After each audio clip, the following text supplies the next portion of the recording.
We have some great speakers tonight, as Mark alluded to in the chat, and they're going to be thinking with us about what message we want to bring to the COPs. They're going to be bringing their own perspective, and there will be a breakout session for you to be able to input your own views and to discuss that as well. So with lots of opportunity for all of us to engage on that message. Dave mentioned at the beginning of the session, but if you weren't there for that, it's a momentous anniversary today. Ben launched the Bristol Community Strategy for Energy 8 years ago at College Green, 8 years ago today. So that's fantastic, and lots has changed and been achieved in that time. So we can all give ourselves a bit of a pat on the back for that, but obviously lots of change to come. So hopefully from today we can bring a strong message to that international stage at the end of the year. I think it'd be good to kick off with the first session, if you're okay to do that, Dave. Yeah, so just as a bit of an update from Bristol Energy Network, we've since the 10 asks that we put together of our elected officials, we had responses from almost all of the candidates, and I'm pleased to say that we engaged with both WECA and Bristol City Council to start looking at this as an agenda point.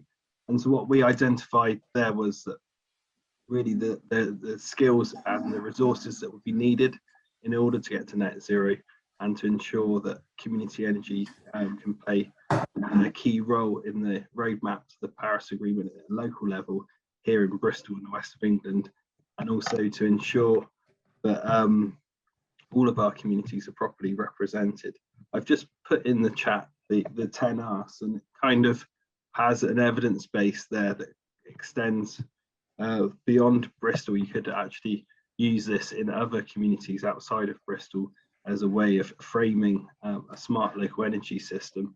And really that's something that we're exploring with our members at the moment. So a lot of the climate action groups in Bristol, which are funded through the National Lottery, are currently undertaking surveys with their communities to identify projects that they can deliver to tackle climate change, and will be informed through those 10 asks in terms of what sorts of projects they can do. But part of the outcome of the communities being able to take part in a community energy projects is the policies in which they are working in. And so Duncan Law will be talking about that in a bit, about from Community Energy England, about the national priorities that we need to address from a community energy approach to delivering projects, because there are many barriers at the moment in place of local generation of energy and energy efficiency. But here in Bristol, we have been doing pilot projects. We're very fortunate to have the support of Bristol City Council, who've recently funded a collaboration agreement which has led to our project, the Warm Up Skill Up pilot project, to look at improving energy efficiency in the city. And we hope to scale that up next year with a larger project, but it's going really well. And that's about enhancing the EPC with our thermal imaging technology and designing retrofit around our new protocols and systems that we're developing together. So that partnership is where local authorities can play a key role. And just want to really emphasize that keenness to deliver community energy projects is coming from across the city, from the wealthy parts of our community, but also from areas of the city that aren't typically known as delivering energy projects. And as we know, Ambition Lawrence Western developing its enormous wind turbine, and also the other innovative projects such as Neff and Weir, which Bristol Energy Cooperatives are delivering, which I think we might get an update from Will later on. But I'll hand you over to back to Laura to introduce our other speakers this evening. Thanks, Dave. So the first session for today, we wanted to kind of expand on that local action and asks in Bristol.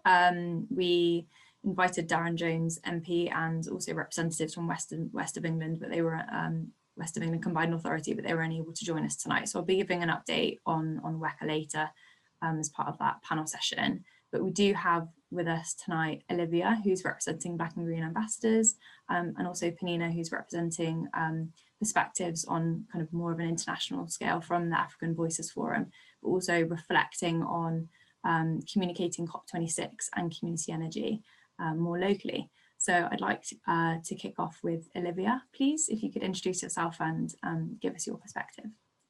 Hi, thank you for having me. I apologise now. Black and Green have also got an event at 6:30, so I'm gonna share my opinion and then leave and not hear the feedback, which is not very conducive to what we're about. So if anyone wants to get in touch, then please do, because I'd love to hear more, and I'll definitely be watching the recording to catch up. So hi, I'm Olivia, one of the Black and Green Ambassadors for Bristol. This is an initiative that aims to lead, connect and celebrate diverse community action for the environment, whilst also challenging perceptions and creating opportunities within the traditional environmental sector. Just in case you don't know, it's a national lottery funded project that works in partnership between Ujima Radio, which is a local community radio station, and Bristol Green Capital Partnership, which I'm sure you've all heard of and work with. So I am no expert on community energy beyond the fact that I know it plays a vital yet underappreciated and under-supported role in a just transition to net zero.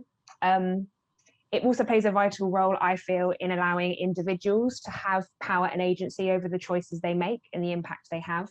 But it also has the unique option that even though it's individual, it also helps influence that wider system change that is so important. So because I know that there's other speakers tonight that will have much more knowledge around community energy specifically, I'm not going to talk about that so much. I'm just going to give you kind of my thoughts on COP26, the role it can play and the changes I feel it needs to make to be more relevant, and give you a bit of insight of what Black and Green are thinking for that time and how they're hoping to engage. So the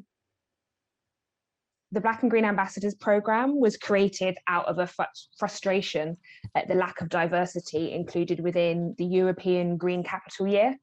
I believe Bristol won that the same year that the Paris Agreement was agreed in 2015, and I think some parallels can be drawn between COP and our European Green Capital Year. Certain voices and narratives are heard and perpetuated, yet there's not the spaces for those questions and different ideas to come to the fore. COP has grown and changed over the years. The events and focus around the kind of central pinnacle event itself, in many ways, I would argue, are more valuable than the politicians in the room. COP has tried to change and taken different approaches, but I feel it gets stuck. Though there is the will to hear more voices and create tangible change, the actions are rarely behind the words. Not everyone knows or engages with COP, and if you don't understand or know, you cannot question, engage. I believe this is by design, so I would question the importance we should place on it if we are going to create a just transition. I'd argue in many ways that COP as it stands now is a vehicle for change to a green future that doesn't address justice and reparations head on. So can this green future it creates be better than what we have today? There are millions of climate activists around the world and incredible networks and organizations led out of the global south. I would ask why these aren't given the attention and resource that COP is, when arguably they're tackling the challenges of climate change head on, and learning out of need and not necessarily want. 17 of the 26 conferences have been held in the Global North, for want of a better term of phrase. I was trying to work out a way to say Global North and Global South without using that term, and I couldn't come up with anything. Yet it is the Global South, broadly speaking, who are suffering the impacts of climate change quicker and more severely. So why aren't these nations put at the centre of the conversations?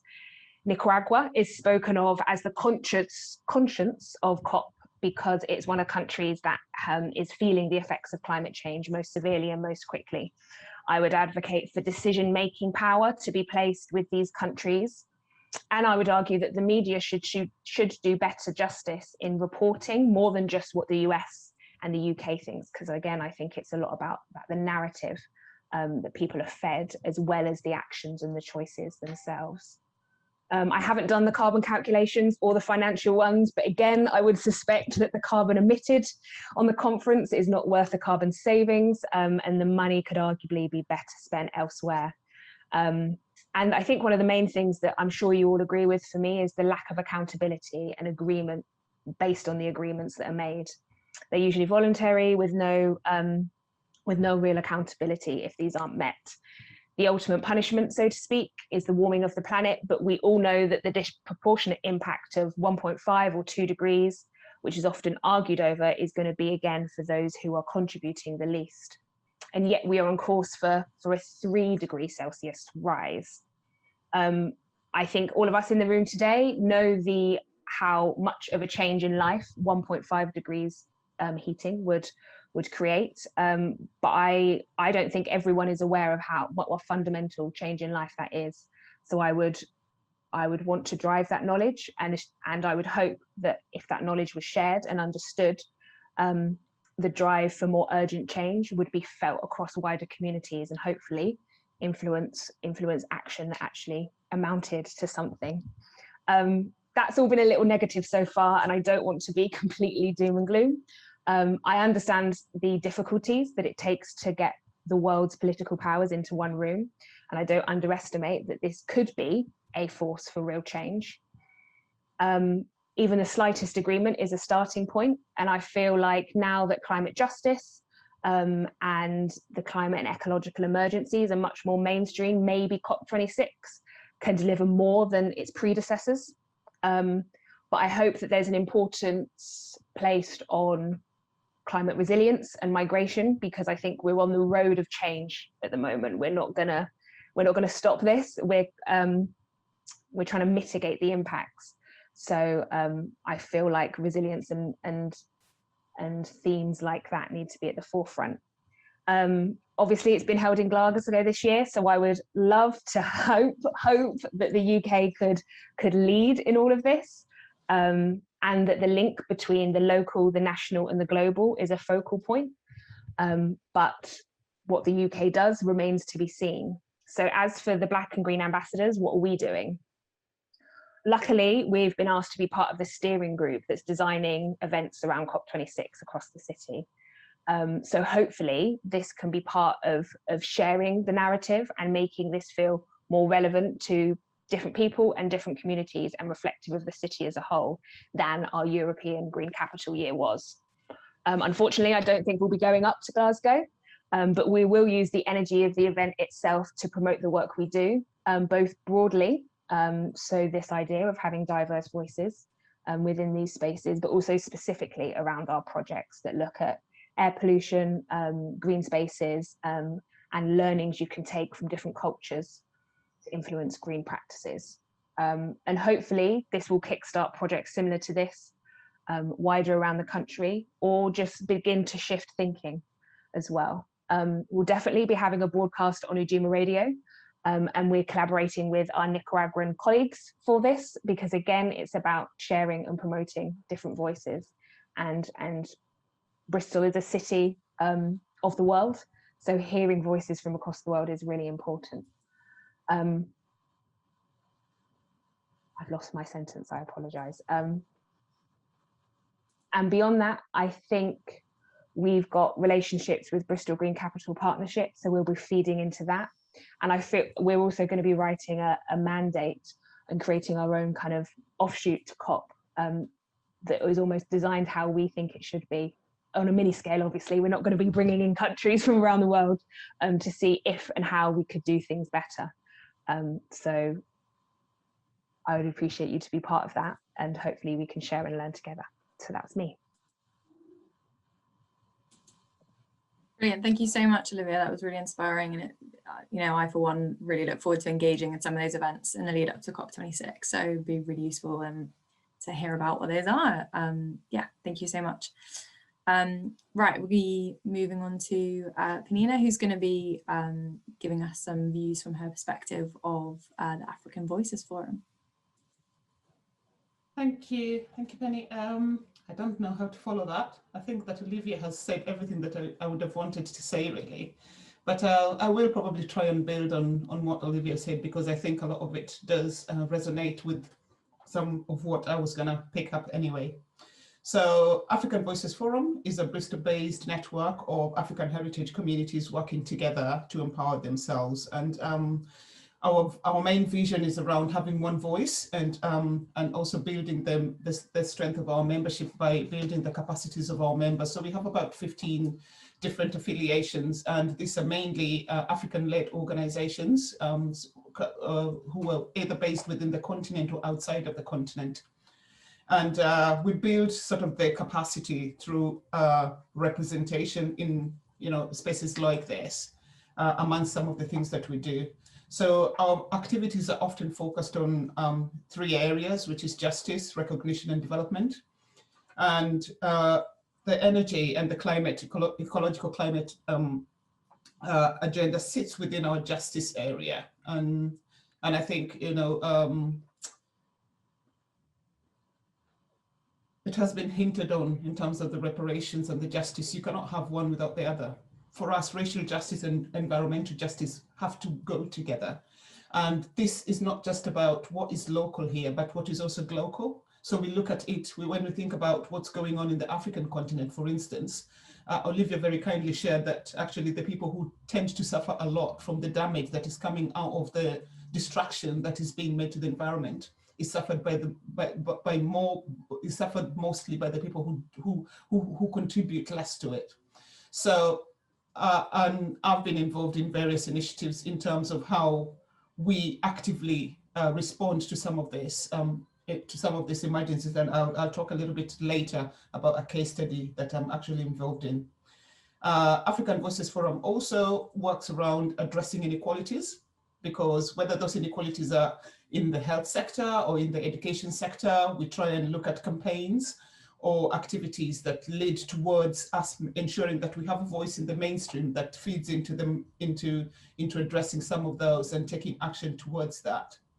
So in this specific area where we are talking about COP in itself, we know that they've got 4 specific goals. They're sort of talking about reaching 1.5 degrees by 2030. They're talking about adapting to protect communities and natural habitats. They're talking about mobilizing finance and then working together to deliver. So my key question, first of all, is Bristol's climate vision is also very similar. Marvin Rees talks about having a carbon neutral city by 2030, and collectively looking at capturing new opportunities for investment in jobs and looking at health and well-being. The UK is equally committed to working with all countries and joining forces with civil society. So when we're talking about civil society, we're talking about people like us and companies in the front line of climate change, and looking at how they inspire action ahead of the COP26 that's coming up. So from an international dimension, AVF looks at it from 2 aspects. What action are we taking locally to get involved in some of this debate? But more importantly, because we're not here by chance, how did we end up here? We've got a history that is going back 500 years. And when we go back in time to address how that has brought us to the point where we are, and then we also think about some of the environmental damage that continue to happen in Africa, for instance, we can trace a lot of linkages to where we are. So Mozambique is a very classic example. So Bristol has got a twinning link with Mozambique, which is Bristol link with Beira. Back in 2019, the cyclone hit Beira. So this cyclone destroyed 90% of the city. There's 146,000 people who were displaced during this time of a 3-month period. 104 schools out of the 150 schools were damaged. And most of the hospitals in Beira were condemned. So this is something that was, you can imagine going to bed at night and then waking up in the morning to a world that looks like that. And that tells you from a perspective that this is not something that is not something that is just local to us. It has a very global perspective, and the way that we respond from this end impacts on how everything else happens across the global world. So we are sort of based in Bristol. We're having conversations around energy and how we can bring about renewable energy. Whereas when we're thinking about what the issues are or some of the goals that have been set by COP, they talk about financing. How much investment has gone on energy in those countries in the global south where there's a huge impact on climate change? How transparent do we know? How transparent are they in terms of saying this is how much we are going to invest in energy in those cities? We know that if you think about things like solar, especially in some of those areas in Africa where there's huge potential to look at green energy and how that can be invested over time. And actually, if you did just invest a certain amount of time, there's a growing percentage of people in Africa who would switch to solar just like that. And actually having that can increase income levels, that can have a huge impact on how electricity or even that renewable energy is used. It can decrease water usage by 90%, and that contributes to offsetting some of those energy emissions by generating more clean air. So that is just like one example, but then all of that needs investment. So when we are talking about investment, how much of it has actually been invested? Following the Paris Agreement, there was a commitment that there was going to be huge investment that is needed. Africa at the moment, they were saying the ADB bank was sort of saying they need at least 3 trillion investment to just really keep in touch with some of the requirements that there are to sort of fend off the destruction in terms of responding to the climate emergency. So we're talking about the destruction of economies, we're talking about infrastructure, we're talking about public health and agriculture, we're talking about food security. There's all of these things which are always linked to the climate emergency.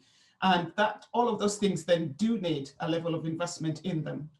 So Beira itself, they sort of say that when the climate, when the floods hit Beira, the World Food Programme declared that it was a level 3 emergency, which was on par with Yemen and Syria, and that the infrastructure that was destroyed, which up until now, Bristol being linked with Beira, has been helping to try and rebuild the city. We've held a lot of fundraising initiatives to try and raise any money, first of all, when the cyclone hit, to just respond to the emergency around the health and sanitation that was required. There was a loss of power for such a long time. So what were they reverting to during that time when there was loss of power? So there was a lot of work that went into trying to just get the city moving after the flooding hit, and the wider impact on that, even up until now, the whole city going through that whole mode of being rebuilt, and actually then taking into account what lessons are being learned in trying to make it a more resilient city. Olivia again mentioned things around resilience. So I think that for us here, we feel that there is wider opportunity. There was more that we want to hold into account. So we've got the UK government, for instance, that is our first sort of point of call, where we sort of think that there's an opportunity to shape environmental action by holding them into account. And that means that we can demand things like accountability around investment levels that are being put across, not just here locally, but also in the global south, where there's a wider impact on climate change. The partnership that is required to drive some of that accountability and to make sure that they are able to publish not just information that is relevant to that investment, but also what other work is going on to ensure that actually there is no repetition of some of the things that we are seeing happening, in order to be able to scale down the levels of damage that are required. One of the key things, again, for us is that education. You know, education has often been framed from a Western perspective. And And I think that we have to go back to reviewing how that learning has sort of come across, and whether we need to look at different learning structures that speak to different people. So things like looking at Indigenous knowledge. You know, for a long time, Indigenous knowledge has what has kept the world in the way that it is. We've respected the environment that we came from because of that Indigenous knowledge. Where is that knowledge? It's sitting somewhere in universities, somewhere where it is all archived. How do we bring that Indigenous knowledge back so that people can actually learn from a very different perspective and not a Eurocentric view? So it is also about looking at how we reignite the relationships with land. How do we view land? What relationships do we, why do we feel that we need to own land? Is it necessary? Can we have a world where we don't necessarily feel that we need to own land? And when we think about things like renewable energy, there's significant opportunities that can be driven using the campaigns around on lessening the capitalist systems that we are very, very much linked to. Because a lot of this, the fight for having more renewable energy is coming against capitalist structures. How do we dismantle those capitalist structures so that actually there is an element of humanity that comes in with that? We have to think about how we drive those changes. And I think that being that the COP is going to be held in Glasgow, we have got this period of time between now and the time when the conference starts to really drive a very strong campaign, whether it is from an energy perspective or even much more widely on the impact of climate justice, to look at those two issues around accountability and measuring impact, and also decolonizing our learning structures to encourage more people to get more involved and to understand better. And I think Olivia put it much better when she sort of said, when people understand something better, they can engage better. Okay, I'm just going to stop there. Thank you. Thank you so much. It was really insightful, really interesting to hear about the experience of Beira as well. I wasn't aware of that. So that's you know, and your perspectives on being able to have that wider view of the impact of climate justice is really important. So I think it's something that we should certainly make sure that is part of the breakout session. So I hope that you'll be able to stay with us for that, Penina. Thank you very much. The next session that we're looking at is kind of a local to national to international asks, it's kind of broad scale there, of community energy. And we have Duncan with us from Community Energy England, who's going to be talking to us about broadly around COP26 and how Community Energy England is engaging with that at the moment. So I'd like to pass over to Duncan, please. Hello, everybody. Can I share a screen? Yeah, you should be able to do that. Here it goes. Can you see it? Great. Good.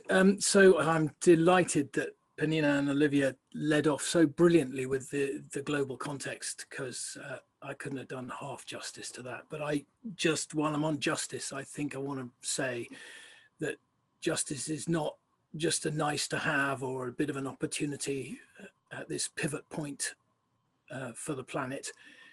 Without it, it simply will not work.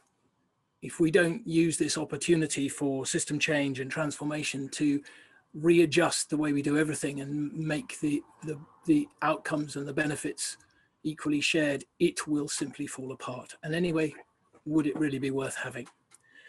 So my brief is much more nuts and bolts and parochial. It's about community energy at COP. And I'm afraid my presentation has 0 pictures, and I will be reading off the slides, but I've put them there so that you've got them for reference, and I hope it'll be useful. How am I going to move this on? There we are. So I was asked to say what is it and where, and I will race through that because I'm sure all you grandmothers don't need teaching. So it is the 26th conference of the parties to the United Nations Framework Convention on Climate Change, the 26th bunch of people gathering together from around the globe to talking about climate change. It's happening in Glasgow this year. It's our turn to chair it. with Italy, and the ex-Bayes Secretary of State Alok Sharma is doing not a bad job of being COP president, surprisingly. It's about ambition and delivery, about how we will achieve the Paris Agreement goals to aim for 1.5. And I think we need to be clearer, because most people aren't, including many in government, that if we go beyond 1.5 degrees, we will definitely be over the edge of the cliff.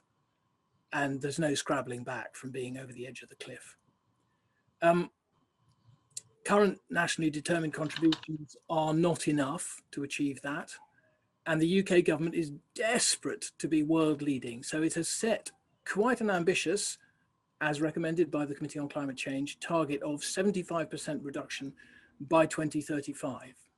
The problem is it has no idea, and the Committee on Climate Change has just said that this week, how it's going to get there, and it is way off target on delivery. The Committee on Climate Change has said it will not be possible to get close to meeting a net zero target without engaging with people or by pursuing an approach that focuses on mainly on supply side changes. There is currently no government strategy to engage the public in the transition to a low carbon economy. This will need to change. They've said that repeatedly. The UK global overarching policy, the government big policy picture, does not take that into account at all. It's mostly big check, business focused, supply side, and often funding unicorns, £1 billion for CCS. Just imagine if community energy, if communities had £1 billion, we could do system change, which is what we need. This means that UK net zero policy, however ambitious, is destined to fail. It is not world leading. It is fatally compromised.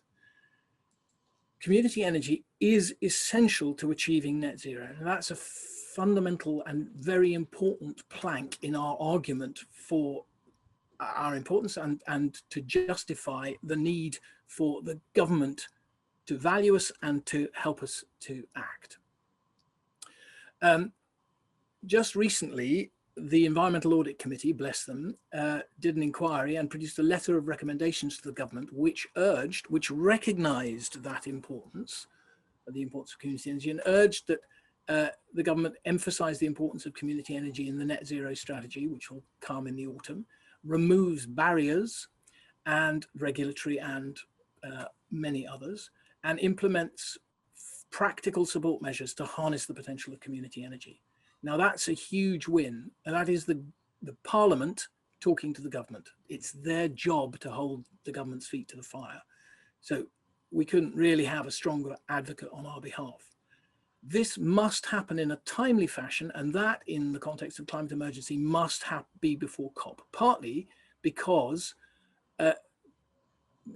well, as Benina, I think, pointed out, that the government wants, one of the goals is working together to deliver, and the government has said they want to work with civil society in the lead up to and at COP. The problem is no government policy actually facilitates people and communities and social businesses and community energy to do that. So they're all words and no trousers. And we need to get them to produce the trousers before COP. We need to use COP, and Bayes is beginning to recognize the validity of this argument. We need the government to have put in place exemplary world-leading policy that stands a chance of achieving net zero in order for them to shout about it and spread the good news around the world. So it needs to be funded in the comprehensive spending review this autumn. I won't go into the COP goals, but I will go into the goals that our community energy working group came up with, which is to ensure people and communities are recognized internationally as critical to achieving net zero. 2, to get the government to put in place exemplary policy to demonstrate one and to make it achievable. And 3, to see states adopting realistic policies which really involve people and communities to meet relevant climate goals, i.e. real zero by very much sooner, 2050. So that brings us to what we want out of COP and what our best impact can be at COP. I've been to 2 COPs and I've built sandbag walls outside The Hague in 2000 and done lots of things at 2015. But this isn't really a COP for us to be in Glasgow. It's not that important. We're not necessarily going to galvanize anything, I feel. But in the lead up to COP, we can achieve a huge amount, both for the policy that the UK government as president shouts about at COP and for our own projects and the achievement of net zero. So it's incumbent on us, I would say, to demonstrate that community energy is essential by doing great public engagement and involving people in real zero carbon projects. And then to use that demonstration to argue and lobby through our representatives, demonstrating if need be, that that community energy should be supported by the government because it is essential to net zero and good value. So what's happening? I need to speed up. Our Chief Executive, Emma Bridge, is chairing the government COP unit civil society roundtable. So community energy has a direct line to the COP unit and to BEIS. The Community Energy Working Group is meeting on July the 8th at 2 p.m. If you want to be part of that, please email me, email at the end of the presentation, d.law@communityenergy.org. And we're recruiting a community energy at COP mobilizer to enable and coordinate community energy activity around COP. Plymouth Energy Communities is doing an amazing art project involving 10 partners all around the country, including in Somerset and Wiltshire. And visit that for a film and explanation. ResCoop, European network of community energy, will be there. We failed, well, we don't know whether we've got observer status, and Community Energy England and ResCoop both failed to get a slot at COP to do a sort of stand. Power to Change is doing a fringe event with Bright Blue, who have the ear of the government. We plan to have an online presence showcasing community energy at COP. And just quickly, some advice from our panelists at the spring conference where we focused on COP. Natalie Bennett, Baroness, Green Party, said, talk about the benefits, be positive. Steve Shaw, tell great stories, spread the word locally, use your councillors, make sure your councillors hear about the benefits, including the knock-on benefits. Ask politicians, including local politicians, for something specific.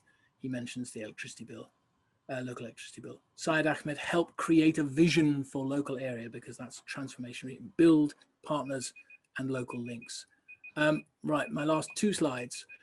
Opportunities for getting stuck in.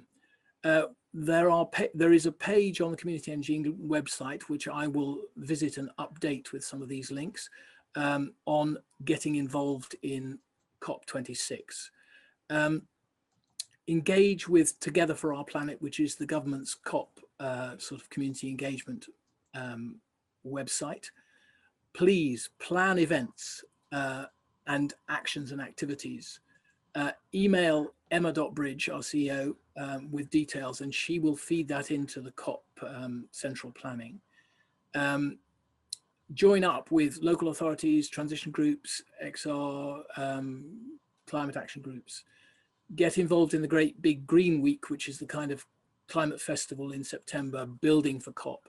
There's a journey to COP with an electric bus traveling around the country from Cornwall to Glasgow, showcasing stuff that is positive and contributes to COP. There are regional green zones. Please talk to your LEP about that. And there are funding for all of these things through the National Lottery and also through Together for Our the Climate Coalition. Look on the Climate Coalition website, who are also organising the Great Big Green Week. Every action counts for calculating individual actions, so that's something you can promote to local people to use.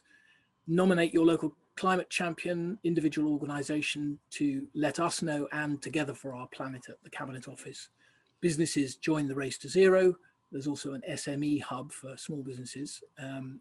And local authorities and LEPs are doing local COPs around the country, which will have a link up to the actual COP, and would be a brilliant place to showcase the amazing work that you are all doing. And I thank you for it. And please do be in touch, and I will update that page on our website with any further information ongoingly. I hope that contributes to the discussion. Thanks. Thank you, Duncan. Some inspiring messaging for us to be going into the breakout rooms with. It's really important that you kind of highlighted that the voices and experiences of citizens need to be heard, and you know, hopefully that can be the case. We've still got time ahead of COP, so hopefully all the events that have been planned will contribute towards that. Sorry, Dave, go ahead. I was just going to say thanks, Duncan, for that update. And I just wanted to just check, because you had a response from Kwasi Kwarteng recently. And in the response, there was something about local energy programs to provide support to help local authorities develop local area energy plans. Is there any detail on that? Absolutely. I couldn't find it by Googling. I have had no information about it. I've sent a request for precise links and details, and I will again, well, I'll put that in a newsletter when I get it. And yes, it was, he said that there is a government program to support local area energy planning, which is key to us building partnerships and getting the strategic next steps for doing decarbonisation locally. No evidence of it anywhere. Thank you. Thank you very much. We're about 15 minutes behind schedule, but I think we could probably make up the time. I'm keen for us to get the most out of the breakout session, so I don't really want to cut that down, to be honest. So the breakout sessions are going to be looking at what we want from COP, and also the stories that we want to share at COP. So we'll be broken into groups, and there is a Google Doc that we'd like, the link is now in the chat. If you're able to click on that before you get kicked into a breakout session. And we'd be grateful if you could nominate someone to take some notes from that as well, so that we can take the learning from those discussions. There's a bit about the Let Communities Lead initiative here. Is this, I don't know, it's relevant before the breakout session? I'm not sure. Dave? Yes, so there is a research body that's taking these good stories that Duncan mentioned to COP representatives. So we'll be collating your stories here and sending those on to that organisation. And so yes, what you say today does count, and we're collecting those stories. Brilliant, thank you. Yeah, so without further ado, you should be shuffled around. Just give me a minute. I'm just working the magic. Hang on a moment. Okay, great. Thank you.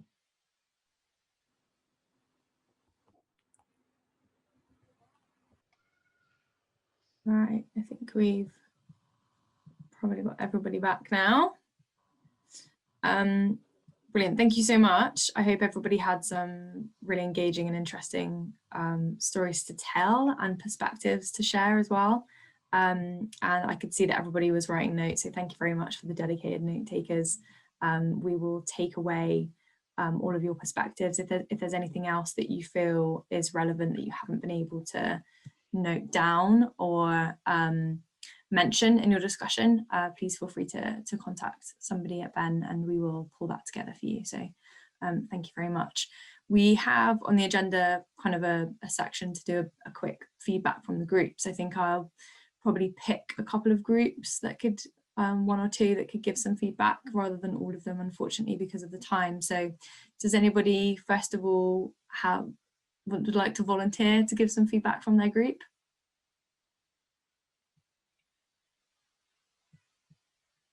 Silence. Well, I'll pick on you. Sorry. I think Rachel had a few interesting questions to get us to well, I was just going to, instead of picking on anyone, I was just wondering if there was anything surprising that came out of any of the discussions, anything that surprised anyone. that maybe you hadn't thought of before? I think from our group, where we had a lot of conversations about the plans already being very well developed here in Bristol and the west of England, and what's missing is central government funding to deliver those plans. Bristol has City Leap, but what we need nationally is to recognise that the plans that a lot of local authorities have are there to be delivered against and funded. So I think that was one of the messages we had from our group, and also that community energy organisations resourced properly shouldn't have to face the barriers that they face in terms of getting funding to deliver the projects that need to be delivered. Yeah. Or and anyone else? Any other unanimous issues that came up?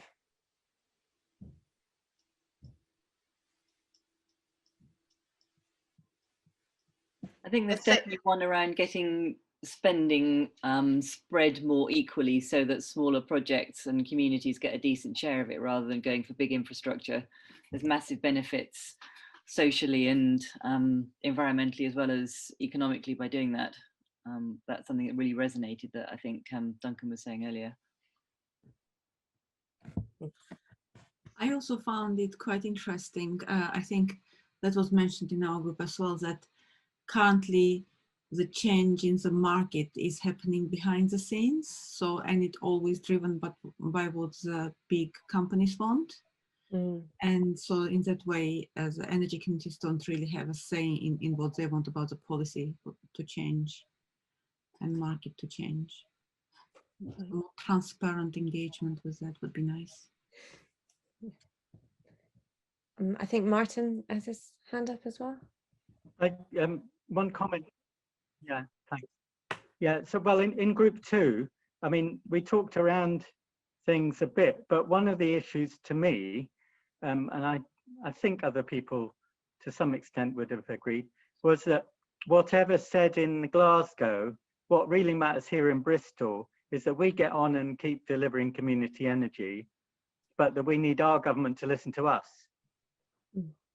If the government isn't listening to us and hasn't given community energy a place at its table up in Glasgow, or even in London sometimes, then you know, they're not as supportive as they can be. But we still have to get on deliver it. And some amazing things have been delivered here. We want to tell the stories of what's been achieved here, but then do tons and tons more of that, really, because then it delivers the answer, you know, the numbers. And you know, we've got some great examples with a turbine and you know, years of projects, haven't we? You know, but it was damaged when the government changed the rules that undermined it, the delivery of new generation by community organisations. It collapsed 85% in 1 year, I think, didn't it? And that was about 5 years ago, 4 years ago, something like that. But we just carry on doing it. But we need the government to listen, because it should be writing in all these local initiatives and local contributions into its offer to Glasgow, to the world leaders. Yeah, absolutely. Echoing what Duncan says. Thank you. Thanks, Rachel, for your quick thinking and prepared questions. And for everybody for your contributions as well. Thank you so much. I think we had planned in a 5-minute break, so I think we'll try to stick to that. So if we'll take a break now, if everybody can join us 1/4 or close to, that would be appreciated, and we can kick off with the next panel session. So we'll see you all in a few minutes. Thank you very much.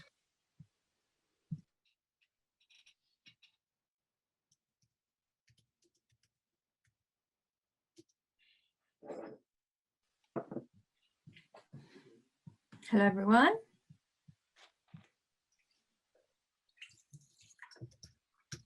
Hello.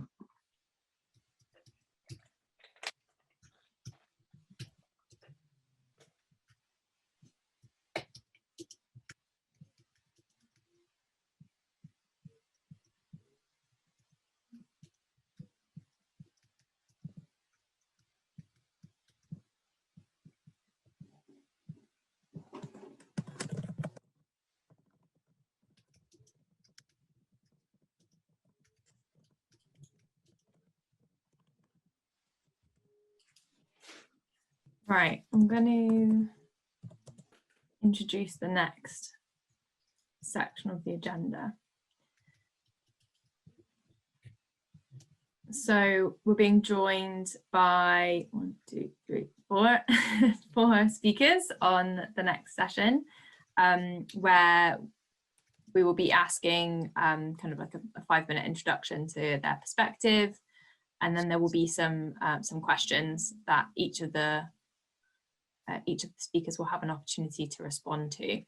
I will also give an update from WECA based on what they've sent to us, so that can be discussed as part of the conversation, and we can share that conversation with members of WECA when they're able to join us in the future. I think Rachel has just shared the questions in the chat that we're going to be looking at with the speakers. But today we are joined by Mike from Friends of the Earth, so Southwest Coordinator at Friends of the Earth, Josie from, I think, from Patagonia, Patagonia's Bristol branch, and she'll be talking about the We the Power campaign. Rosanna, who is a Senior Lecturer, Associate Professor at the University of Bristol, and Nicola Beach, who is the new Cabinet Member with responsibility for climate, ecology, waste and energy. So we hopefully be able to get an update from all of those speakers. So I think if we kick off, I think with introductions from each of the speakers, and then we can go into the questions, if that sounds okay. So I'd like to hand over to Mike, please. Okay, great, thanks, Laura. Yeah, one of the reasons I think that Dave asked me to take part in this session was a piece of work we did around the West of England mayoral election earlier on in the year, and that arose from a report that Friends of the Earth commissioned jointly with Teach the Future, an organisation working on young people and climate. And we looked at the impact of the pandemic on how it's had an economic scarring effect on young people's chances in particular. So if you are out of work for a year at the age of sort of 17, 18 or younger, in your early 20s, the damage that does to your life chances throughout the rest of your career really is a lasting impact, and it can be it can be translated into monetary terms, so that we were able to demonstrate that there is a really significant economic cost from young people not having the opportunity to become economically active at an age when they have the opportunity to. And we wanted to kind of put this together with the really stark gap that there is between the transformation that we know that needs to happen in order to realize our ambitions for a zero carbon world, and the skills that exist in the workplace at the moment. So, just to take the obvious example of something like air source heat pumps, we know that if we're going to realise the zero carbon ambitions for Bristol and West of England, then the hundreds of thousands, tens of thousands, hundreds of thousands of houses are going to need to be refitted, gas boilers taken out, and air source heat pumps put in. And yet the number of people that are able to actually do that operation is incredibly tiny. So there's a massive opportunity at the same time as a massive challenge to try and put these two things together. And what we called for was an emergency program of green skills, young people and jobs, because and we thought that the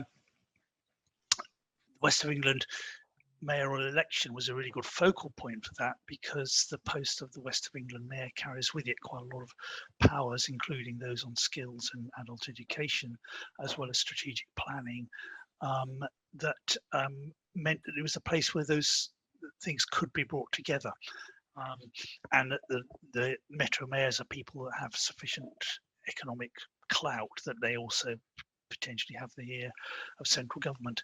So we ran a webinar. Rosanna was one of the participants in it.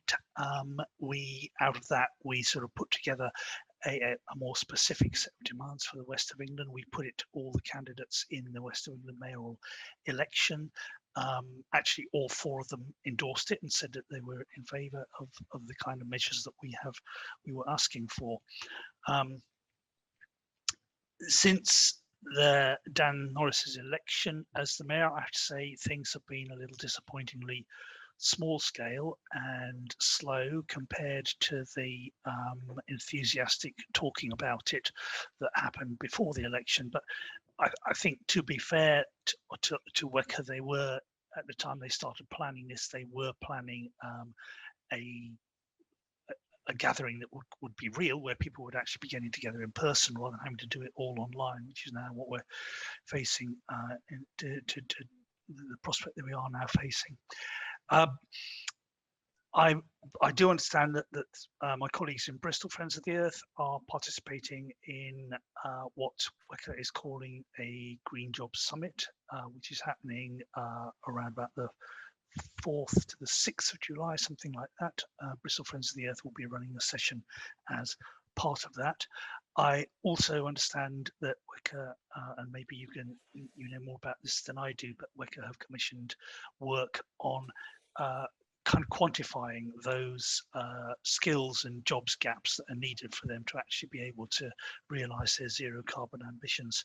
So I think what we've done is we've kind of, the open letter was very well received. We got sign-ups from Bristol Green Capital Partnership, Business West, Southwest TUC, other individual unions, youth organisations, Bristol Energy Network, Bath and West Community Energy. So it was quite a broad and powerful coalition of voices that went to those mayoral candidates and got their endorsement that action was needed on apprenticeship skills and green jobs. And I think we've got an appetite to continue to push that at the WECA level.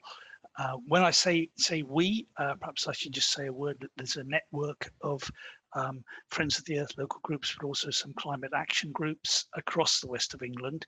I think one of the things that has been exciting for us about working on the WECA mayoral election was that it enabled us to be much more coherent across the west of England region than we have been in the past. And I think we've made some good links and look forward to kind of working in partnership at that level in the future to kind of track what WECA does and hold their feet to the fire and get some delivery on the promises that Dan Norris and others have made about what they're going to do about green jobs.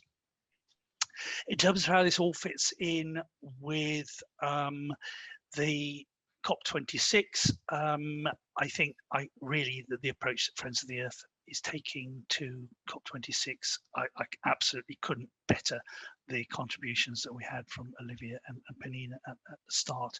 I would just say one small addition to what Penina said, because I was really interested in her focus on Mozambique, and it so happens that Friends of the Earth is actually taking the UK government to court at the moment, because the UK government plans to put massive amounts of finance, export finance, into the project that Penina referred to extract natural gas from the coast of Mozambique. So our take on, there's a link to the briefing just gone in the chat. So I think our take on COP26 is very much that if it's to mean anything, then it has to mean a serious transfer of resources and funding away from carbon intensive and fossil fuel sectors and into the positive, low carbon, community based investments. And our view is very much that what the community energy sector can provide is a way of exemplifying what if we take the spending away from the bad and putting it into the good, what does that transition look like in practice? What does spending on the good look like? And I think the community energy sector is a place where we can actually, would be able to tell that story of what good investment looks like. Thanks. Brilliant, thanks Mike, really important points there, thank you. I would like to go to Josie now, please. Hi everyone, thanks. Yeah, I'm Josie. I work part-time for Patagonia in the Bristol store, and part of my role is to engage with local groups and organisations who are taking action on social and environmental issues in our local area. and looking at how we in Patagonia can support these groups in their work. And it's quite nice to see some friendly faces that we've already engaged with in the audience tonight. So Patagonia as a company, for those of you who don't know, we have a long history of environmental advocacy, and actually Patagonia's mission statement as a business is that we're in business to save our home planet. And we try to act on that in everything we do across the organisation and across the company. We know we're definitely not perfect, but we always try to be as responsible as we can as a business, and we hope that we can inspire other businesses to do the same. So as a global organisation, Patagonia has made a time-bound commitment to achieve net zero, just like many other businesses across their business activities, but including our supply chain by 2025. So not really an easy feat for $1 billion company to undertake, but it's a good place to start. And we believe that community energy has a real and tangible potential to help us reach that goal of net zero, but also while delivering benefits to the communities that we're sourcing our energy from, rather than putting our money behind, nameless, faceless, big industries. So this summer, Patagonia has launched a European-centric campaign and film called We the Power, which highlights the growing community energy movement across Europe. And it also highlights the role that community energy can help us play, the collective us, to transition towards a low carbon society, which is what we really need to do if we are dead set on meeting our net zero commitments that so many of these global civilizations have made in recent years. So when my colleague Harry and Lisa from the UK Patagonia Environmental and Marketing team were looking at community energy in the UK, one of the major challenges that they faced was actually communicating to our European colleagues just how different the community energy sector is in the UK compared to the rest of Europe. And this is largely because of the restrictions on how energy is supplied to the grid from community energy groups. And that restricts obviously the way that community energy groups can distribute their energy. And obviously this remains a challenge for the sector. So completely different to the picture in Europe, where they have the freedom to sell their energy as they see fit. So we've been working with Steve Shaw at Power for People to help amplify their campaign. I can see David's just shared the film, thank you. Yeah, we've been working with Steve Shaw at Power for People to help amplify their campaign for the local electricity bill, which, if it becomes law, will allow people to directly purchase their energy produced by local community energy groups. So this will obviously shorten the energy supply chain and give consumers the confidence of knowing where their energy is coming from, but also that their money is delivering benefits back into their local communities. So the film features some amazing work being done by Agamemnon and Tiro from Energy Garden in London, which is empowering and uplifting diverse communities in an urban setting. And what Agamemnon has done with Energy Garden kind of shows exactly how community energy can address social and environmental injustices and create equity, but not only within the energy system. And you can see when you see the film, I was absolutely inspired by the work that Agamemnon has done in Energy Garden. And it sounds more and more as willing about community energy that so many of the other groups are doing just exactly that. And the fact that you guys are able to build these strong, healthy, resilient communities, that's really kind of how we need to be moving as a society towards future-proofing communities. So we're actually looking to set up a purchasing agreement with Energy Garden, so that will kind of supply our Patagonia UK operations, so our showrooms and our stores, which is great for us because we know that we are able to provide benefits back to the communities who are generating the energy that we are consuming with our own UK operations. Something else that's worth mentioning to you guys is that Patagonia is actually able to support groups financially through our grant giving process. So we support groups through something called 1% for the Planet, which I can give you more details on if you want to contact outside. I'll share my information shortly. But earlier this year, we were actually able to grant Community Energy South and Brighton and Hove Energy Cooperative. And we hope that we'll be able to continue supporting energy groups through the scheme in the future as well. So we can provide more information about that if anyone is interested in learning more. On a more local level in Bristol, myself and my colleague Chris at Patagonia Bristol, so if you ever pop into the store and speak to me and Chris, we've been working really hard to understand about community energy in the local area. And that's so that we can share your stories with the Patagonia community. As I was saying in the breakaway group earlier, kind of the most effective thing that we feel that we can do is have people in one-to-one conversation on the shop floor, I should say, because if you can captivate someone and you can engage them, you can get them to act.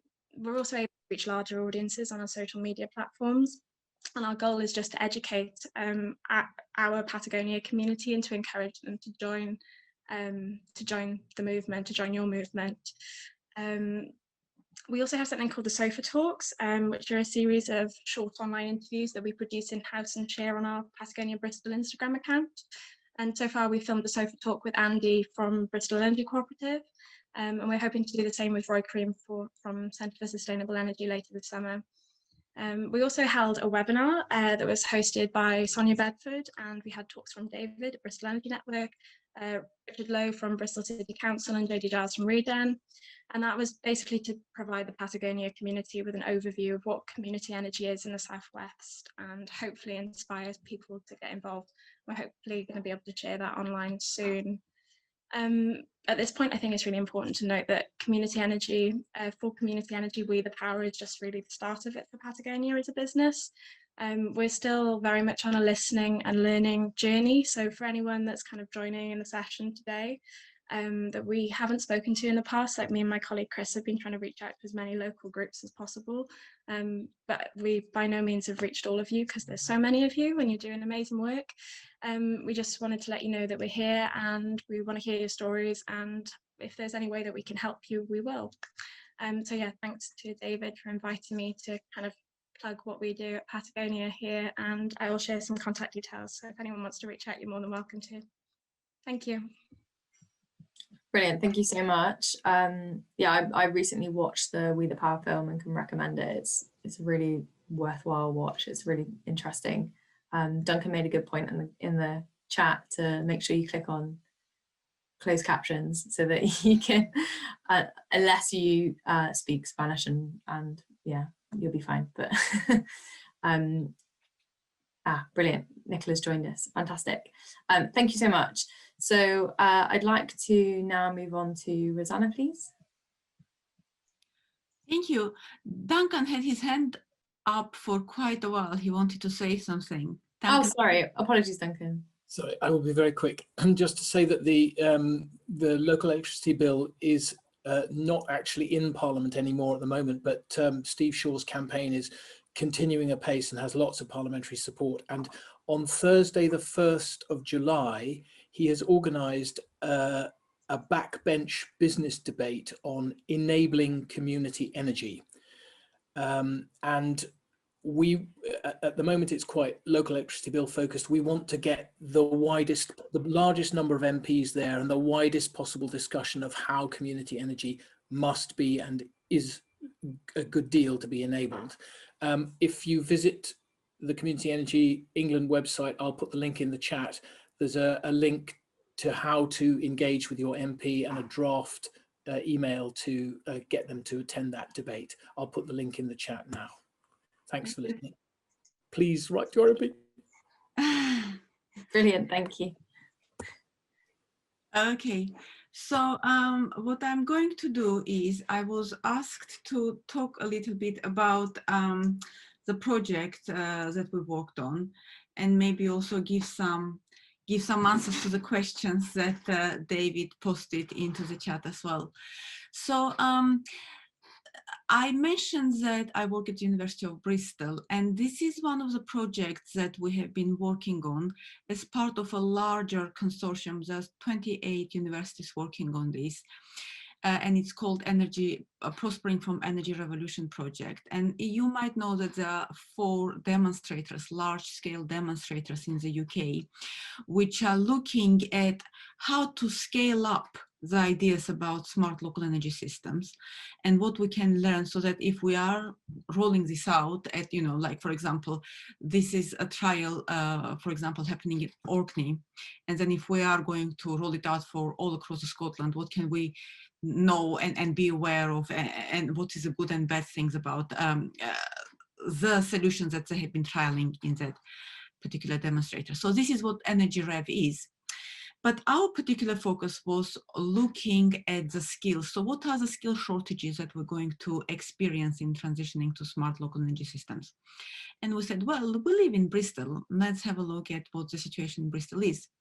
And that's basically the research. And I'm not going to talk all horribly much about the report because there are 124 pages of it, and everybody who is interested is welcome to look at it. I'm sure Caroline, who is one of the key contributors to this work, Caroline, if you don't mind posting the URL to the chat, that would be great. Now, one of the things that we pointed out with this work when we looked at Bristol, we said there is no such thing as smart local energy system. What you have is a set of loosely connected, quite independent subsystems which work together, and they have to collaborate and cooperate together and align their operations for it to become a smart local energy system. And those subsystems are citizens who live their own lives, doing their own things, local government, transport mobility, building and retrofit, the traditional energy systems, the community energy groups, and then all the ICT infrastructure that connects all those things together. Okay, great. So without going into very much detail, what we did then, once we identified a lot of various skills that are necessary at various kinds of different levels, and then we published this nice big 120 pages report, and then we published a shorter version, a 10 to 20 pages report for the overview of it, and then we are currently in the process of issuing this report for each of the subsystems, a shorter report, so that they're more readable. So things like for retrofit, for example, and building and mobility and transportation.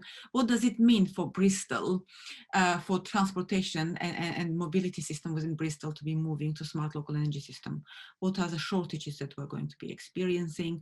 What are the things that are supporting this kind of transitions, and what are the things which are preventing it? And then we did a lot of various activities in disseminating this information.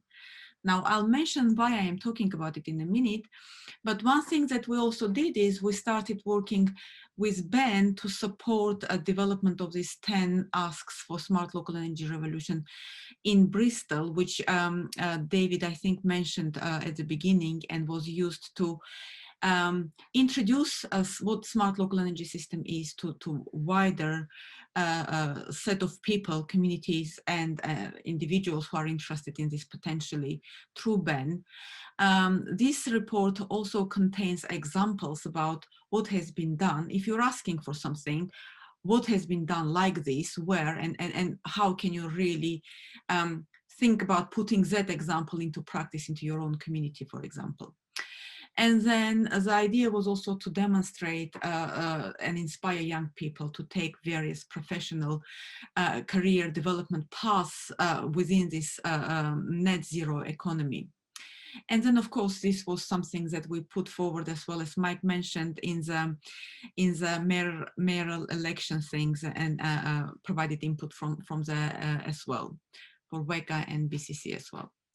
So all this is good. And then what I want to kind of focus on, as you might have noticed, community energy was one of the parts of these 7 subsystems in Bristol that we looked at.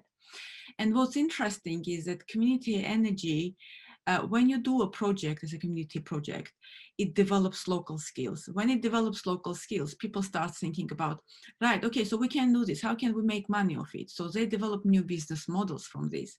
And they then say, oh, we've done this already. Let's do another one of those. Or let's do something similar.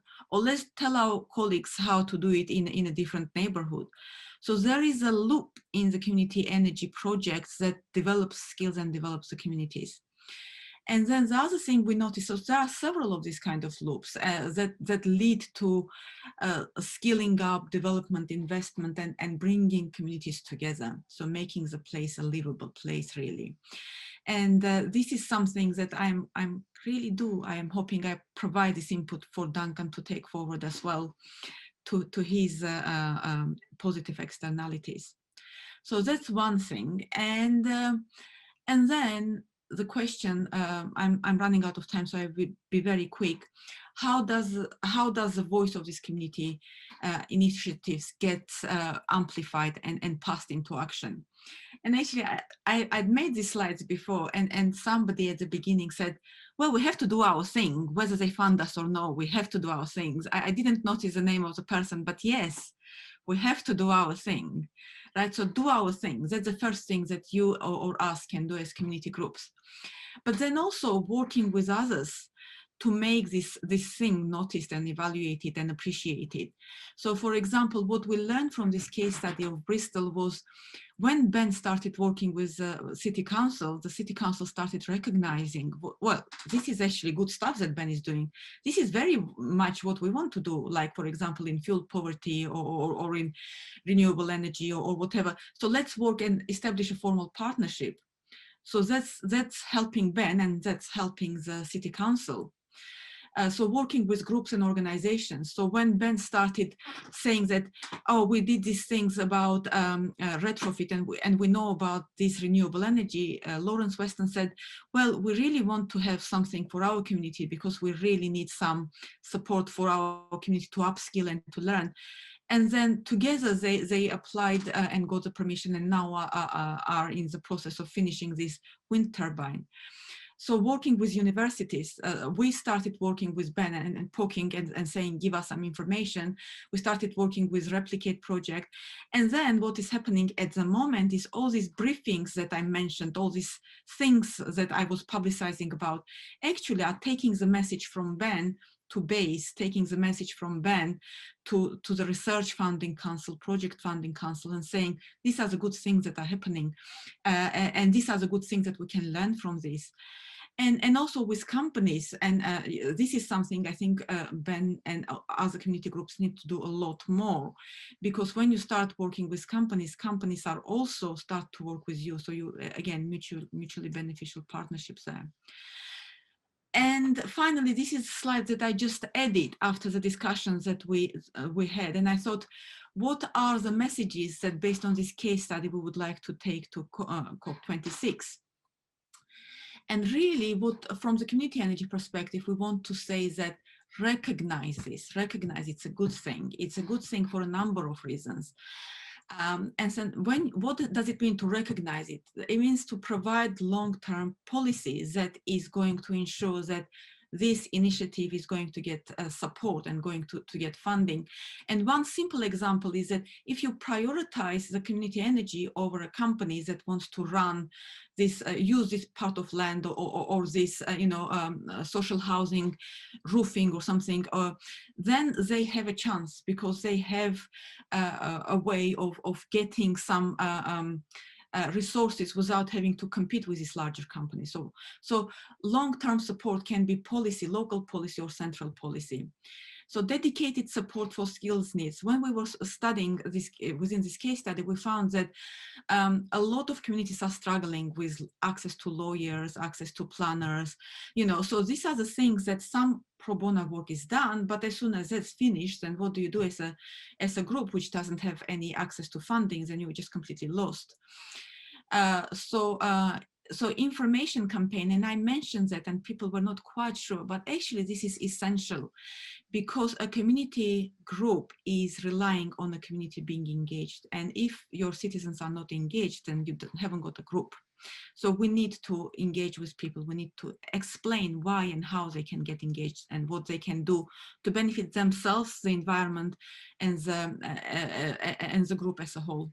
And then market participation, and for that we need, so for example, peer-to-peer trading is something that many community groups would really benefit from, but they can't provide the infrastructure for doing all that, and somebody has to provide. So there has to be central infrastructure coming from somewhere to support groups like this. And I do apologize, I took exceptionally long time to say all this, but that's all that I wanted to say.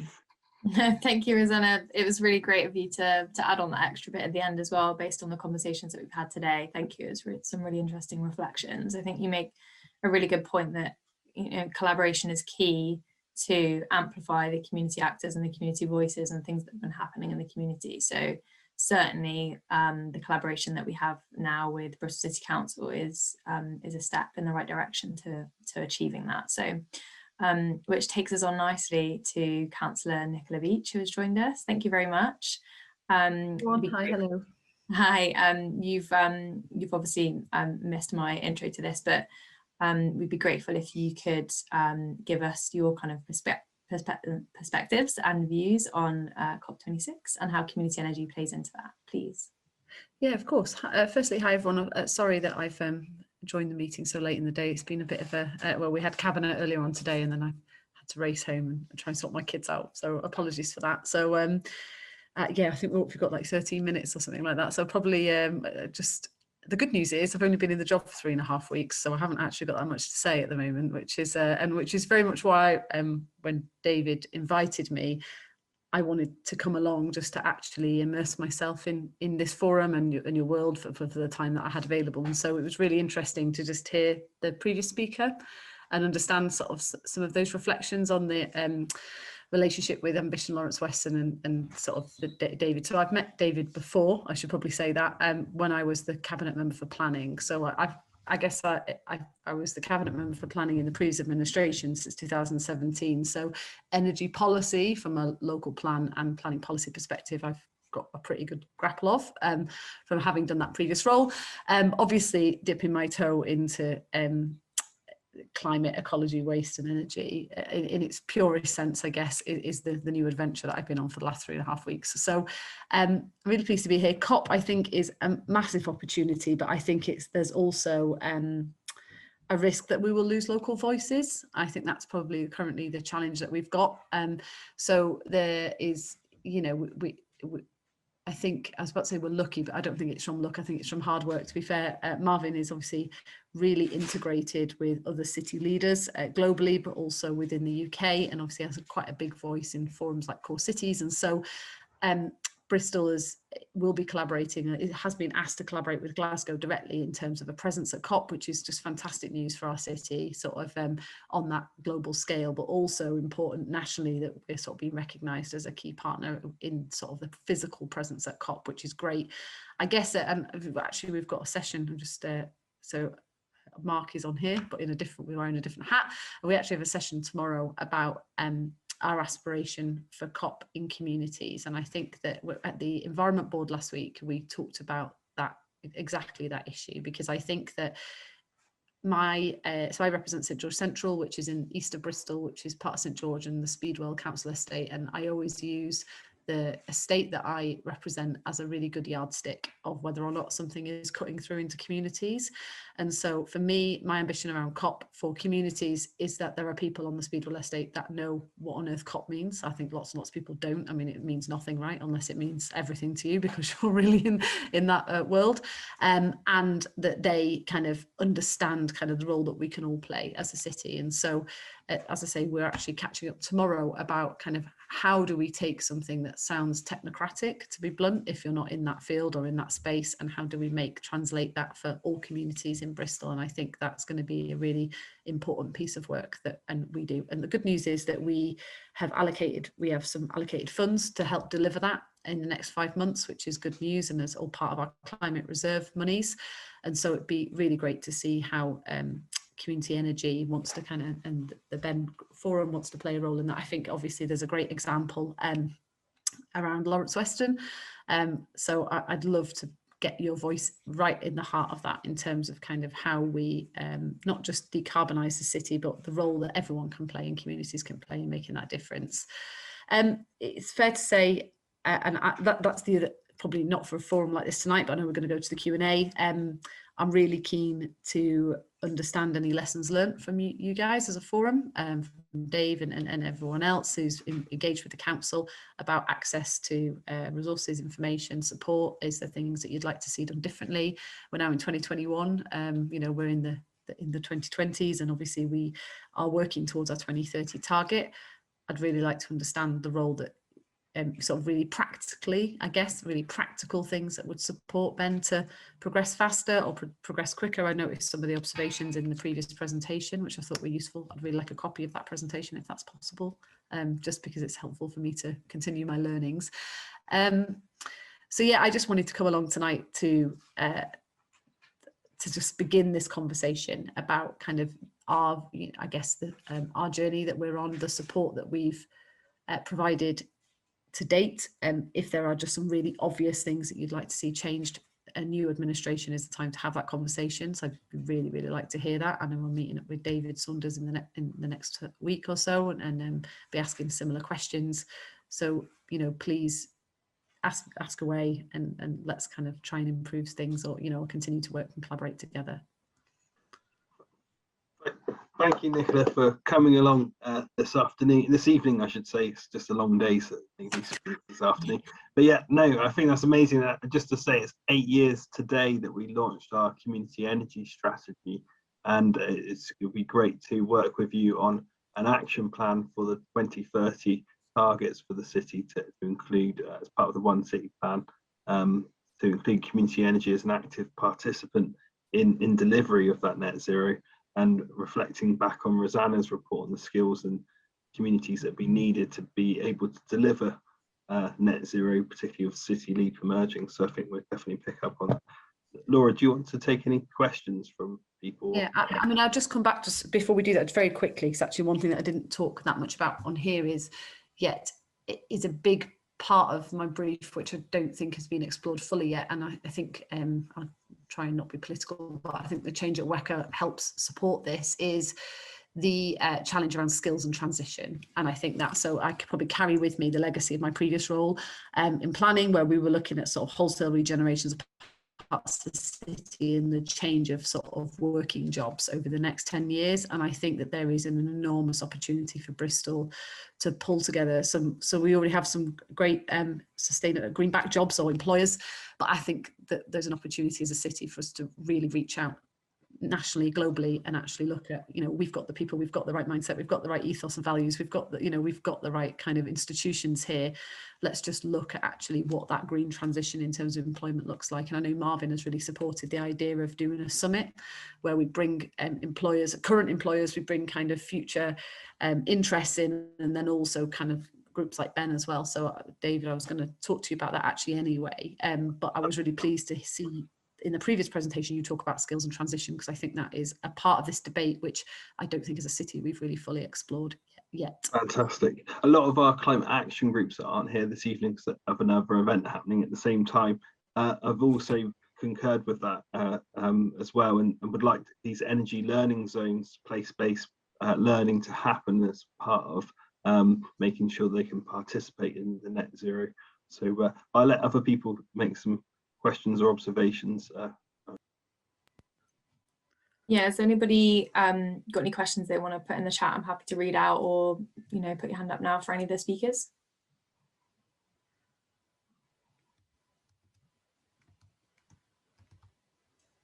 Robert? Yeah, thank you.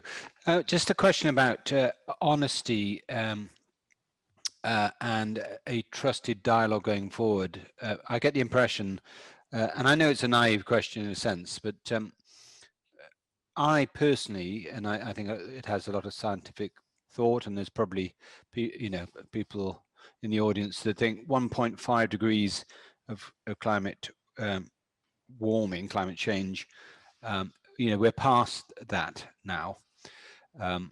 You know, 3 degrees is being discussed, but, you know, all the policy is still around the 1.5.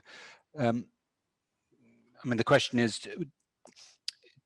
it unrealistic to expect a change in dialogue and, you know, a more honest appraisal from COP26? I don't know who that is. That question aimed at me, Robert, because I wish I knew the answer to that question. I realise. I'm afraid my powers don't extend quite that far, but yeah, I mean, you're absolutely right that sort of the honesty needs to, you know, there is this kind of dawning realization about where we are actually headed.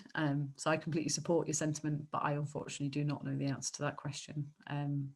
There's quite a few people nodding there as you were talking. Yeah.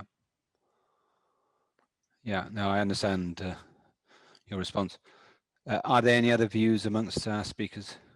I think Donna would like to say something. Dave, I put my question in the chat. No, it was just a question that when you were saying earlier, sorry, I turned my camera on, when you were saying that tomorrow you're having discussions around communities and COP and stuff, and I was just wondering whether there's going to be any community representation during those discussions. Yeah, there will be. So, oh, I don't know if it's a bit of an echo. I don't know if that's at my end. So yes. So, you know, Ambition Lawrence Weston is exactly the sort of organisation that we would want to sort of be kind of pretty heavily involved in. Is actually talking about how this stuff in practice, like in terms of the journey you've been on. The conversation is with our kind of climate team. We're just bringing kind of those initial ideas together. But if Ambition Lawrence Weston would like to get involved in that, and I can't believe that you wouldn't, then yeah, absolutely, let's link up and let's have that discussion. And I've got Mark here and Alex Ivory, both from the team at the council, so it'd be really good for, yeah, but if you, you know, the journey, I mean, again, in Speedwell, I represent Meadowvale Community Association as a trustee, and we've been trying to understand how to future-proof our new extension to our community centre. So as a group of trustees, we've been going through this idea of bringing renewable energy into a community that has got a really low social capital in that space. It's not something we understand as a group of trustees. And so I sort of look towards Ambition Lawrence Weston with complete envy that you have managed to do what you've managed to achieve in Lawrence Weston, and because I would love to be able to bring that sort of intervention into Speedwell. So it's exactly the sort of voice that I would like to see in this lead up to COP. Thanks. Mark has got our contact details anyway, because we're one of the community climate action partners. So we'll wait to hear from you, Mark. Brilliant. And I think Duncan had a question as well. Yeah, I was going to say, I think Duncan had his hand up. Yeah, no, it wasn't a question. It was a quick response to Robert's question, which is, I think that the problem with a Conservative government leading this, although they're very keen to be as ambitious as they know how and have acceded to Committee on Climate Change recommendations, they fundamentally don't understand that the solutions to this huge problem run virtually diametrically counter to their world model, and they cannot conceive of any other paradigm than globalized growth. So we're swimming against the tide with a Conservative government, but that is no reason to stop swimming. Maybe we should swim across it a bit in a canny, smart way. But you're right that we are heading for 1.5 in the next few years. Some of the models allow for overshoot and a return to a stable climate below 1.5, but we are teetering on the edge of the cliff here.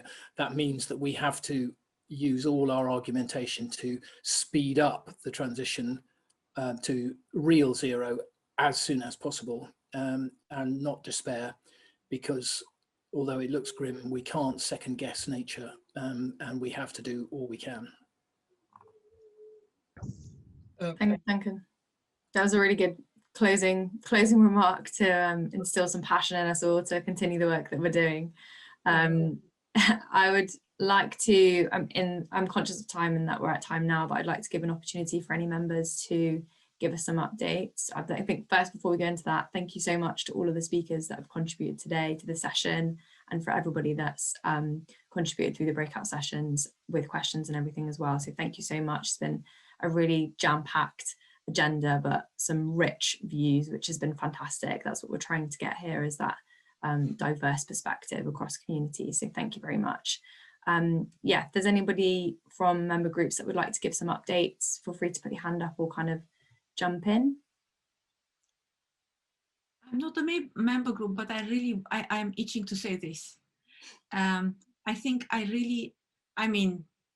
am Labour or Lib Dem. I've never voted Conservative, but we can't blame Conservatives. I think we need to understand that what we're talking about is not Conservative or Labour or Lib Dem. It's not even Green, because we're talking about, or we should be talking about degrowth. We should be talking about going the opposite directions where we have been going all our lives, and how we have been measuring success of any government.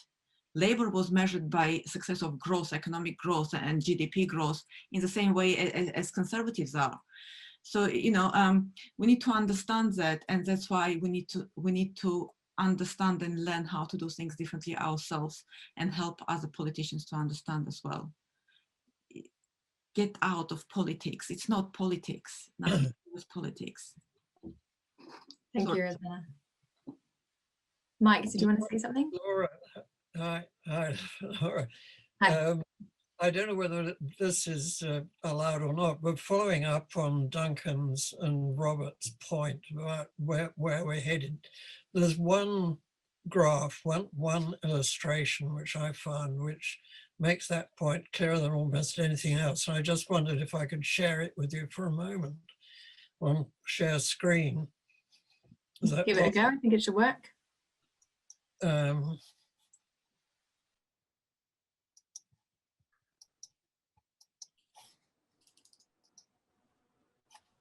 Have you got that graph? Yeah. CO2 variation between the ice ages. That's an ice age, and that's the amount of CO2 in the atmosphere. That's an interglacial, and we're used to an interglacial climate, but we're up here. So there's a bigger change coming than the difference between an ice age and where we're used to being. And that's built in.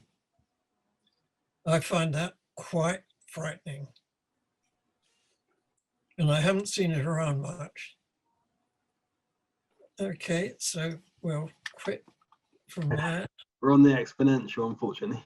I'm sorry if I've stopped the conversation with that, but I think it needs to be out there. It does, yeah. It's a stark reminder, isn't it, of the change. Reality. Exactly. Are there any other groups that would like to comment? David Saunders? Yeah, sort of along the same lines as Mike, and talking about the 1.5% and the danger of 3%. I think a lot of there's two reports that I think are excellent. One is one called Rethinking Humanity from a group called Rethink X, who basically are saying governments don't understand exponential change. And it's very hard for people to understand, to project around exponential change. And the Rethink X report goes into 5 technologies that it considers are growing.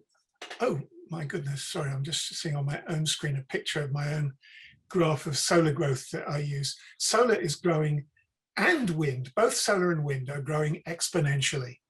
And people haven't been really noticing this. Solar is quite on track to be providing as much energy as the world uses by 2032. And so is wind energy. This is 2032, not 2050. And this is just looking at solar growing steadily on a straight line. I'm not going to try and share the graph because I fail in these things, but I have this graph and it's solar just growing really steadily on a straight line. And you look at international energy projections and they always say, oh, it's going to be linear from here, but it never is. It's always growing exponentially. And so we have, I'm not saying at all that we need to just give up our efforts. I'm saying that exponential growth gives us a really good chance of hitting the targets that we have by 2030, 2032, that kind of timescale, just through the sheer growth of technology that's happening in around the world, in America under Biden, as in China. For practical action at home, I really love Chris Goodall's book, What We Need to Do Now, which presents a really simple picture of a strategy that any city can implement to become self-sufficient or what a country needs to do. It's not as complicated as we thought at first when we started looking at this. There are simple strategies that can get us to 100% renewable energy with lower energy bills. And that means that it's not, you don't need to run around with your tin pot saying we need government money. There are business strategies that will get us to zero carbon whilst providing us with cheaper energy. And I would love to see us explore this and start modeling this in more depth and a more engaged discussion in BEN and with the council. I'm looking forward to meeting Nicola soon. Thank you, David. I can see that Claire's got her hand up. Thanks. I just wanted to actually lay down the gauntlet a bit for council, because one of the things that strikes me the most from this evening is what amazing things people are doing, but how hard they're having to work to do relatively small schemes. One wind turbine, how much effort has that taken and how dedicated are these people? And I would lay down this gauntlet to council and say, we need to remove the impediments. And I've got an Extinction Rebellion hat on, and we say system change, not climate change. It's been mentioned a few times. So how are we going to change this system here in Bristol so that all these amazing people, this amazing energy, this knowledge and enthusiasm and support from the public can actually be leveraged? Because right now it's way too hard and there's no funding and there's all these people working incredibly hard, and you know the risk is that they're going to walk away. So that's the challenge for council, I think, is how to make that system change happen. The ingredients are there. How do we get across this barrier? I think Nicola can help connect with Darren Jones and Dan Norris and help to do what she can within, but I'll let her speak for that herself. Yeah, no, that's fine. I mean, thanks, Claire. I think that's, I mean, when David invited me tonight, the reason why I wanted to come, and I appreciate I've only just stepped into this role, is to absolutely like turn over the rocks about what those barriers are. So I've lived from a very distant way, I guess, through the Lawrence Weston experience of changing planning policy and getting consent for that turbine, which I know planning in itself is a significant barrier to some of these things. I'm assuming access to land is a significant barrier to these things. Straight up finance, I'm sure, is surely a barrier to some of these projects. But what I need, so when I saw your comment in the chat, Claire, I was going to respond to say, well, the first thing I actually need is what are those barriers in Bristol, specifically in Bristol, you know, because I can imagine some of the national challenges and that everyone will face. And obviously I've got that lived experience a little bit in Speedwell, but to understand what those barriers are, because I'm not going to pretend to know what they are today, because I don't. And so that's really why I wanted to come tonight, understand that. Sorry, that's my dog. I'm really sorry. I'm really sorry. I've got a very excited beagle, which means I'm so sorry. No, someone's at the door. It's a shambles. I'm so glad this is recorded, I must say. Anyway, so what I'd say to you, Claire, is that, you know, obviously we've got an experienced group of officers that transition between political administrations. Obviously, Afsal Shah was a previous cabinet member. I've taken on this role. There's no loss of knowledge or experience within the local authority in terms of officers. Our energy team is regarded as one of the best in the country. So I always kind of approach this new portfolio with, if we can't do it, I don't think anyone can, to be blunt about it, because of the fact that we've got this like nationally regarded group of people in Bristol who are hell-bent on solving some of these challenges. But I need to hear from you guys and I need to understand that experience. So that's really what I'm going to set out to do over the next 6 months to get my head around it. Brilliant, thank you so much on that. That was a good end to the meeting, I think, because like a bit of a beacon for us to maybe close down at 10 minutes past the original agenda. So thank you so much for everybody for your contributions this evening. It's been a really interesting event as always, and we look forward to engaging with you in the future over the next few months ahead of COP. So yeah, thank you very much. Have a wonderful evening and we'll see you soon. Thank you all. Thanks everyone. Thanks Laura for chairing. Thank you. Thanks.